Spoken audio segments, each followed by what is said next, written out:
I would lay out what I thought was needed to make progress. And I believe very, very much in peace and doing everything you can to achieve peace. I don't believe, however, in futile efforts, because I think they undercut you.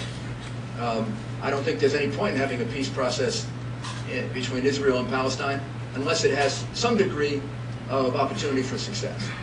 And there's a way to test that. The Palestinians who are negotiating on the other side have to say two things.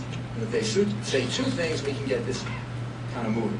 One is they've got to respect the right of Israel to exist as a Jewish state and say, we may negotiate the boundaries, they have a right to negotiate the boundaries, but we're not going to negotiate the existence. And second, and most important, they've got to say no more terrorism. But you don't sit down at a table and negotiate with people that are like Arafat was, that are negotiating with you, and then while you're negotiating, they're bombing your kids in their discotheque. And that's what Arafat was doing. There's no point in doing that because you're just negotiating against yourself when you do it. So if those two things were clear, then I think you can see a way in which the Israelis and the Palestinians could reach an agreement. And I think the ball is very much in the Palestinian court. I don't think there's much that the Israelis can do at this point.